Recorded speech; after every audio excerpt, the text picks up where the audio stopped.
tagal ko nang pinagdarasan. Nang magtagpo ating mga mata, may saya sa pusong biglang nadama. Ngiting di mapikil dahil sa saya, naging kahilingan, sana'y ikaw na.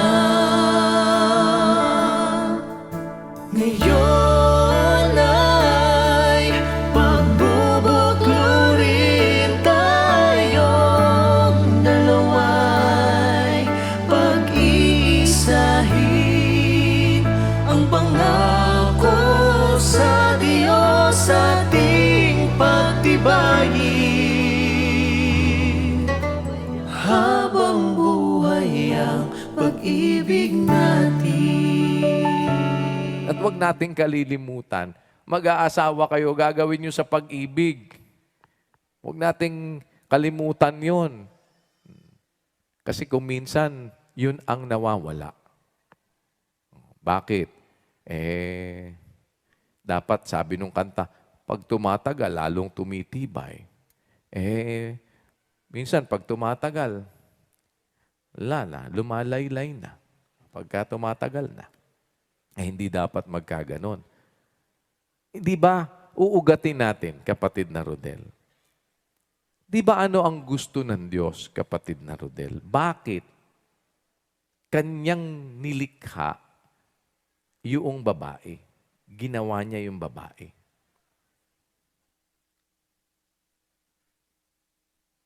Di ba nilikha si Adan? Nakita ng Diyos. Nag-iisa. Sabi ng Diyos. 2:18, kapatid na Rodel, ng Henesis. At sinabi ng Panginoong Diyos, hindi mabuti na ang lalaki ay mag-isa. Siya'y ilalalang ko ng isang Alila katulong niya. Hindi po, kuya. Hindi. Igalalang ko siya ng isang katulong niya. Ngayon, Opo. ano ang naging konsepto? Nabago dahil doon sa salitang katulong. Kasi dumating yung punto, kapatid na Rodel, binigyan para bang ganito, no? Merong mga ibang bansa, yung domestic helper, ginawa nila ng konotasyon na Pilipino.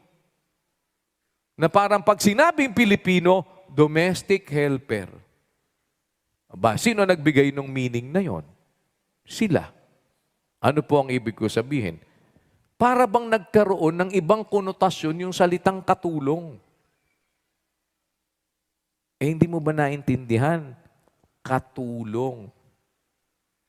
Ang katulong, kapatid na Rodel, hindi siya lang yung gumagawa.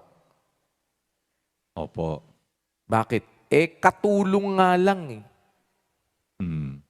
Diba? At yung Opo. katulong, kapatid na Rodel, hindi yun alila. Opo. Alipin ba yung katulong? Alila ba yung katulong? Ano sagot, kapatid na Rodel? Hindi po, kuya. Tignan mo. Bakit? Ito. Sabi ni Pablo, kapatid na Rodel, ano ang sabi ni Pablo? 13:6 ng Ebreo. Basa. Opo. Ano pat ating masasabi ng buong tapang? Ang Panginoon ang aking katulong. Ano ibig sabihin ng kapatid na Rodel? Alila mo ang Panginoon? Hindi po . Di ba? Ano ibig lang po sabihin? Nung igawa ng Diyos ng kanyang makakasama ang lalaki, ilalalang ko siya ng katulong niya. Hindi ang ibig sabihin, ilalalang ko siya ng alila niya. Kaya kapatid na lalaki, mag-aasawa ka, hindi para alilain mo yung asawa mo. Naintindihan ninyo, mga kapatid? Ikaw ako sa hirap man o ginhawa. Ngayon ay pagbubuklurin tayo.